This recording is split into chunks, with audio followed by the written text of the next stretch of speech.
Assalamualaikum warahmatullahi wabarakatuh. Eh, Kesempatan ini saya Muhammad Afiq. Saya Amirullah. Kami dari mahasiswa IKI An-Nur. Sekarang kami semester 5 prodi Ilmu Al-Quran dan Tafsir. Ingin berbicara, membahas sedikit hasil bacaan kita, yakni tentang salah satu tokoh fenomenal yang terkenal, yang tidak asing. Beliau adalah Nasr Hamid Abi Zaid. Nasr Hamid Abi Zaid, Orang Mesir ya? orang Mesir. Mesir. Lahir di Mesir, tepatnya di Kuhafa, di baratnya Mesir, pada 10 Juli 1943. Beliau ini kenapa dinamakan An-Nasr? Jadi ibunya beliau itu sangat menginginkan anaknya itu menjadi nanti pemenang, menjadi penolong siapapun yang bersamanya. Itu kenapa Nasr. Kemudian Nasr sendiri juga disematkan oleh teman-temannya. Kenapa? Karena 4 tahun beliau ini belajar Al-Quran, belajar menghafalkan Al-Quran. Dengan berkat kecerdasan beliau, 8 tahun sudah hafal Al-Quran. Wah, 8 tahun, berarti beda 1 tahun dengan Imam Syafi'i. itu suatu yang sangat istimewa sekali. Iya, Imam Syafi'i 7 tahun, beliau 8 tahun. 8 tahun. Dari awal ibtidaiyah sama umumnya seperti teman-temannya yang lain, sekolah SD, SMP, SMA. Sampai nanti yang beda, beliau ini S1 sampai S3-nya di Cairo University. Cairo University yang sama, jadi semester 1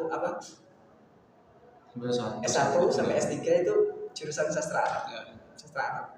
Karena ini yang melatar belakangi beliau ini sampai nanti Dengan pemikirannya. Iya, membangun pemikirannya dan juga sebagai mufasir ini, dengan ilmu yang telah beliau pelajari. Kemudian beliau ini lahir di saat Perang Dunia II. Tahun 1443. Pada saat itu juga ayahnya beliau ini sebagai aktivis Ikhwanul Muslimin ternyata.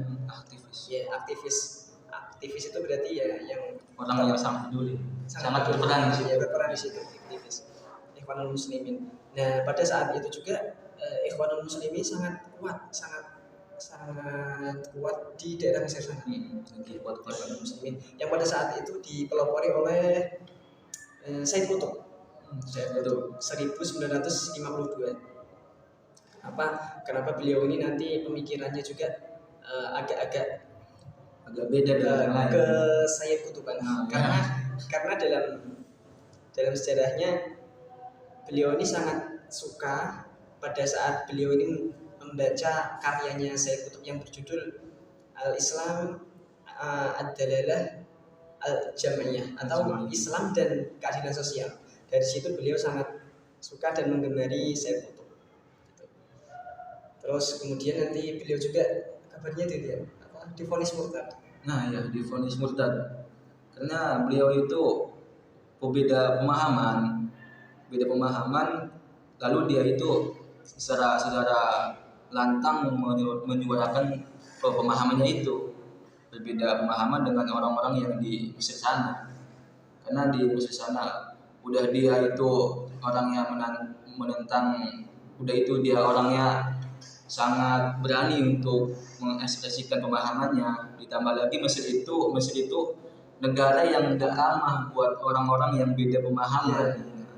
Nah dengan itu dia itu divonis dengan sebutan kafir atau murtad gitu.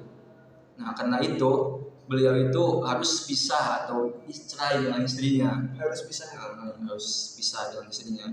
Nah kalau nggak cerai dia itu harus dihukum gantung. Nah itu terjadi pada 14 Juni 1995. Ya belum lama lah. 20 tahunan saja. Kalau berbicara mengenai Nasr Hamid sendiri, pemikirannya beliau juga kan punya hermeneutik ya. Hermeneutiknya beliau. Pemikirannya beliau itu tentang tentang Al-Quran sebagai produk budaya. Bukan sebagai produk budaya. Budaya. Beliau itu beda dengan pemikiran yang lain. Kalau Asy'ariyah itu kan pemikirannya bahwa Al-Quran itu adalah suatu hal yang sakral gitu. Sakral.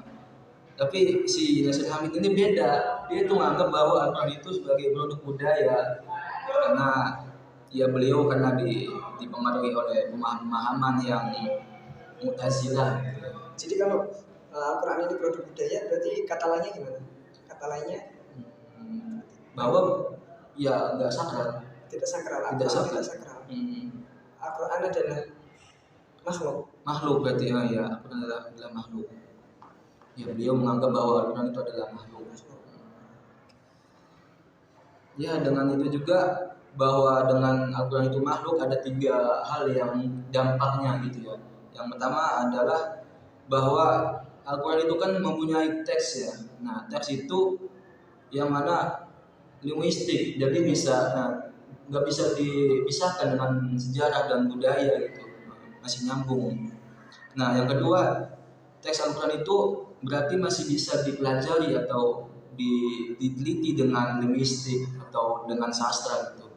Nah yang ketiga, Al-Quran itu berarti bukan suatu hal yang bisa dipahami dengan iman, berarti dipahaminya harus dengan akal yang murni atau ilmu yang murni gitu, nggak bisa dipahami rasional gitu. Rasional, nggak bisa dengan iman doang gitu.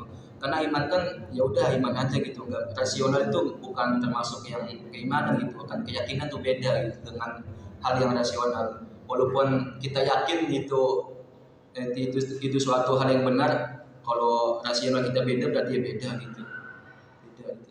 Oke.